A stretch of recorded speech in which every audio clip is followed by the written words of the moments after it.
तो मूवी की शुरुआत होती है प्रोफेसर हाइटर से। वो अपनी कार में बैठे हुए बड़े ध्यान से एक तस्वीर को देख रहे होते हैं और उस तस्वीर में 3 कुत्ते दिखाई देते हैं जो आपस में जुड़े हुए हैं। अब ये देखकर ही थोड़ा अजीब लगता है ना? इसी बीच एक ट्रक वहां आकर रुकता है। ट्रक का ड्राइवर नीचे उतरता है और जंगल की तरफ टॉयलेट करने चला जाता है, लेकिन तभी प्रोफेसर हाइटर उसके पीछे आता है और बिना कुछ बोले अपनी बंदूक निकालकर निशाना साध लेता है। फिर सीन चेंज होता है और अब हमें 2 लड़कियां दिखाई देती है। एक का नाम है जेनी और दूसरी का लिंसी। वो दोनों घूमने के लिए जर्मनी आई है और आज वो एक पार्टी में जाने वाली थी। लिंसी फोन पर उस जगह का लोकेशन ले रही होती है क्योंकि दोनों को यहाँ की सड़कों या रास्तों का कोई अंदाजा नहीं था। फिर वो दोनों एक कार रेंट पर लेती है और रात को पार्टी के लिए निकल पड़ती है। अब जब वो जंगल से होकर जा रही होती है तो काफी दूर निकल आती है और रास्ता भटक जाती है और तभी अचानक उनकी कार का टायर पंचर हो जाता है। लिंसी तुरंत रिपेयरिंग वालों को कॉल करती है, लेकिन फोन में सिग्नल ही नहीं आता। अब दोनों ऐसी जगह फंस चुकी थीं जहां आसपास कोई नहीं था, बस जंगल और अंधेरा। वो सोचती है चलो कार में ही रह लेते हैं और अगर कोई गुजरता है तो मदद मांग लेंगे। कुछ देर बाद एक कार वहां से गुजरती है। वो दोनों तुरंत हाथ हिलाकर मदद मांगती है, लेकिन कार में जो आदमी बैठा था, एक बूढ़ा व्यक्ति, वो दोनों को अकेला देखकर कुछ अजीबोगरीब इशारे करने लगता है। डर के मारे वो दोनों तुरंत कार के दरवाजे अंदर से लॉक कर लेती है। थोड़ी देर बाद वो कार चली जाती है। अब दोनों सोचती है कि चलो किसी घर में जाकर फोन करते हैं। थोड़ा आगे बढ़ने पर उन्हें एक घर में लाइट जलती हुई दिखती है। बारिश भी शुरू हो चुकी थी।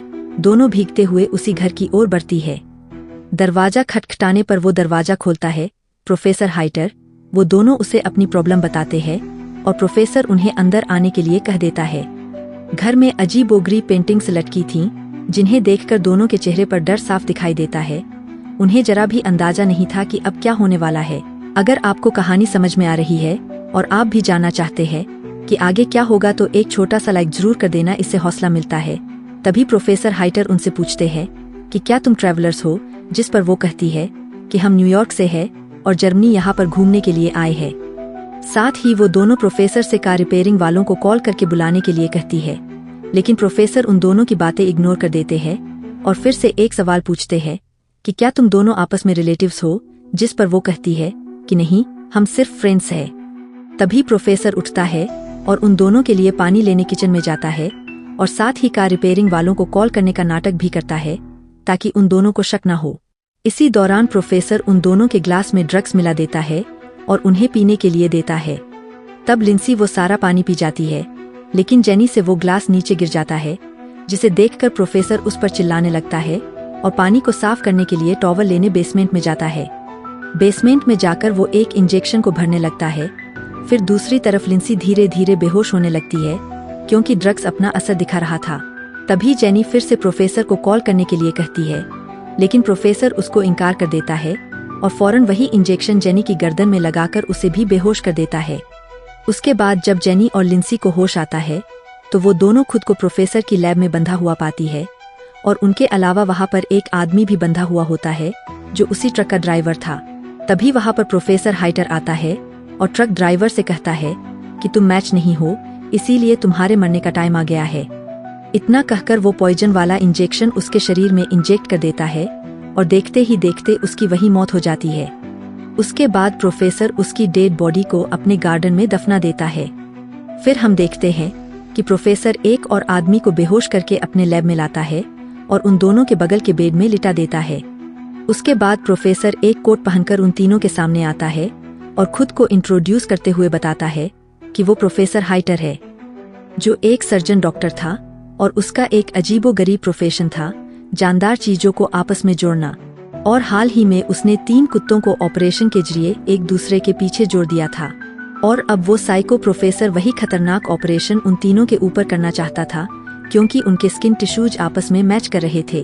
फिर वो उन तीनों को अपने एक्सपेरिमेंट के बारे में बताने लगता है कि सबसे पहले वो उनके घुटनों के लिगामेंट्स को निकाल देगा ताकि वो कभी खड़े न हो सकें। फिर वो कहता है कि सब्जेक्ट बी और सी के मुंह को काटकर सब्जेक्ट बी को ए के पीछे जोड़ देगा और सब्जेक्ट सी को बी के पीछे, यानी अब तीनों को एक सीधी लाइन में जोड़ दिया जाएगा। इसके बाद वो उनके हिप्स और जबड़ों की स्किन हटाकर नई जगहों पर लगाएगा और इस तरह तीनों को एक साथ जोड़कर एक ह्यूमन सेंटीपीड बनाएगा। वो बताता है कि जब पहला इंसान खाना खाएगा तो वो खाना पचकर मल बनेगा और फिर वो मल दूसरे इंसान के मुंह में जाएगा और फिर तीसरे के मुंह में। सोचो कितना गंदा और डरावना एक्सपेरिमेंट था ये, जिसे ये पागल डॉक्टर इंसानों पर पहली बार करने जा रहा था। फिर वो सबसे पहले उस आदमी को इंजेक्शन देकर बेहोश कर देता है और फिर जेनी की तरफ बढ़ता है, लेकिन तभी लिंसी अपने दांतों की मदद से रस्सियां खोल देती है और वहां से भाग निकलती है। वो तेजी से भागती है और एक कमरे में जाकर दरवाजा बंद कर लेती है, लेकिन वो पागल डॉक्टर वहां की खिड़की तोड़कर अंदर आ जाता है। तो लिंसी फिर से भाग जाती है और सीधे एक पुल पर पहुंचती है। डॉक्टर भी पीछे से वहां आ जाता है और पूरे पुल को घेर लेता है। तभी अचानक से लाइट चली जाती है और इसका फायदा उठाकर लिंसी फिर से भागने लगती है। वो भागकर वापस डॉक्टर की लैब में पहुंचती है और जेनी को खोलती है, जो इंजेक्शन से बेहोश थी। किसी तरह वो जेनी को घसीटते हुए बाहर लाने की कोशिश करती है, लेकिन तभी डॉक्टर पीछे से आकर वही इंजेक्शन लिंसी को भी लगा देता है, जिससे वो भी बेहोश हो जाती है। फिर वो दोनों को उठाकर वापस लैब में ले आता है और उनके ऊपर अपना ऑपरेशन शुरू कर देता है। डॉक्टर पूरी सावधानी से काम करता है और आखिरकार अपना एक्सपेरिमेंट पूरा कर लेता है। कुछ दिन बाद हम देखते हैं कि उस डॉक्टर का बनाया हुआ ह्यूमन सेंटिपीड अभी तक पूरी तरह ठीक नहीं हुआ था, लेकिन वो पागल डॉक्टर जबरदस्ती उन तीनों को खड़ा करने की कोशिश करता है। अब उन तीनों में सबसे आगे वो आदमी था, बीच में लिंसी और सबसे पीछे जेनी। तीनों बहुत ज्यादा दर्द में थे, लेकिन डॉक्टर उनको खड़ा कराकर उनकी तस्वीरें लेने लगता है, जैसे उसने कोई बहुत बड़ा काम कर लिया हो। फिर वो पागल डॉक्टर उन तीनों को आईने के सामने लाता है और उन्हें अपनी हालत देखने के लिए मजबूर करता है। जब वो तीनों खुद को उस हालत में देखते हैं तो उनके चेहरे पर सिर्फ डर और दर्द रह जाता है। वो सब फूट फूट कर रोने लगते हैं। प्रोफेसर हाइटर उनकी हालत देखकर मुस्कुराता है, जैसे उसने अपनी कोई बड़ी उपलब्धि हासिल कर ली हो। फिर वो उन तीनों को एक पिंजरे में बंद कर देता है और उनके साथ जानवरों की तरह सलूक करता है। यहाँ तक कि उन्हें खाना भी वैसे ही देता है जैसे किसी जानवर को दिया जाता है। कुछ समय बाद वो डॉक्टर उन तीनों को बाहर ग्राउंड में लेकर आता है। तभी उस आदमी को टॉयलेट जाने की जरूरत महसूस होती है और क्योंकि तीनों आपस में जुड़े होते हैं, उसका सारा मल सीधे लिंसी के मुंह में चला जाता है। मजबूरन लिंसी को वो सब निगलना पड़ता है और ये सीन इतना घिनौना था कि देखने वाला भी बेचैन हो जाए। फिर एक दिन डॉक्टर उनका चेकअप करता है, जिससे उसे पता चलता है कि वो आदमी तो ठीक है, लेकिन लिंसी को इन्फेक्शन हो गया है क्योंकि उसका शरीर उस गंदगी को डाइजेस्ट नहीं कर पा रहा था। वहीं जेनी, जिसने कुछ नहीं खाया था, अब बहुत कमजोर हो चुकी थी और ऐसा लग रहा था कि वो अब जिंदा नहीं बचेगी। डॉक्टर जेनी की जगह किसी और को लगाने का सोच ही रहा था कि तभी दरवाजे पर नॉक होती है। दरवाजे पर 2 पुलिस ऑफिसर खड़े थे, जो उन गायब लड़कियों लिंसी और जेनी की तलाश में आए थे, क्योंकि उनकी कार डॉक्टर के घर से कुछ ही दूर मिली थी। डॉक्टर हाइटर मुस्कुराते हुए कहता है कि मैं एक डॉक्टर हूँ और अपने काम में इतना बिजी रहता हूँ कि मुझे बाहर जाने का टाइम भी नहीं मिलता, और उन लड़कियों के बारे में मुझे कुछ नहीं पता। फिर वो पुलिस वालों के लिए पानी लाने किचन में जाता है और पानी में ड्रग्स मिलाता है ताकि उन्हें बेहोश कर सके। जब वो पानी लाकर उन्हें देता है तो पुलिस वाला कहता है कि किसी ने तुम्हारे घर से लड़कियों की चीखें सुनी हैं। ये सुनते ही डॉक्टर का चेहरा बदल जाता है और वो गुस्से में चिल्लाने लगता है, उन्हें जबरदस्ती पानी पीने के लिए कहता है, लेकिन पुलिस वाले शक में आकर गिलास फेंक देते हैं।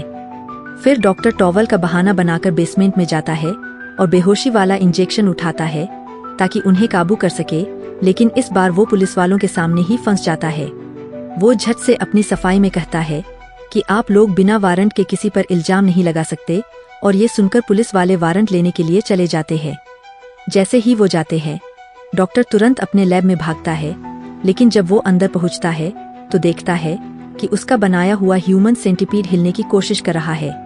तभी अचानक वो आदमी एक चाकू उठाता है और डॉक्टर पर वार कर देता है। डॉक्टर नीचे गिरकर बेहोश हो जाता है और वो तीनों बड़ी मुश्किल से सीढ़ियों की तरफ बढ़ने लगते हैं ताकि किसी तरह वहां से बाहर निकल सकें, और किसी तरह वो तीनों ऊपर तक पहुंचने में कामयाब हो जाते हैं। लेकिन तभी डॉक्टर भी होश में आ जाता है और उनका पीछा करने लगता है। वो आदमी पूरी ताकत से खिड़की का शीशा तोड़ने की कोशिश करता है ताकि किसी तरह बाहर निकल सके, मगर उसी वक्त डॉक्टर वहां आ जाता है। हालात देखकर वो आदमी टूटे हुए कांच से अपना ही गला काट लेता है और कुछ ही सेकंड में वहीं उसकी मौत हो जाती है। उसी दौरान वो पुलिस वाले फिर से वहां पहुंच जाते हैं, लेकिन जब उन्हें बाहर कुछ नजर नहीं आता तो वो अंदर आकर घर की तलाशी लेने लगते हैं। दोनों अलग अलग दिशाओं में जाते हैं और तभी उनमें से एक ऑफिसर को वो तीनों दिख जाते हैं जो अब भी दर्द और डर में कैद थे। इसी बीच गोली चलने की आवाज आती है और दूसरा ऑफिसर अपने साथी को ढूंढने के लिए दौड़ता है। जब वो पहुंचता है तो देखता है कि उसका साथी मरा हुआ पड़ा है और सामने वो साइको डॉक्टर बंदूक लिए खड़ा है। डॉक्टर उस पर भी फायर करता है, लेकिन ऑफिसर भी जवाबी फायर करता है। दोनों के बीच फायरिंग होती है और आखिरकार दोनों वहीं मर जाते हैं। डॉक्टर की लाश जमीन पर गिरती है और उसके साथ ही उसका बनाया हुआ ह्यूमन सेंटीपीड भी वही तड़पता हुआ पड़ा रहता है। और इसी भयानक सीन के साथ ये मूवी यहीं पर खत्म हो जाती है, एक ऐसे अंत के साथ जो सुनने वाले को अंदर तक हिला देता है।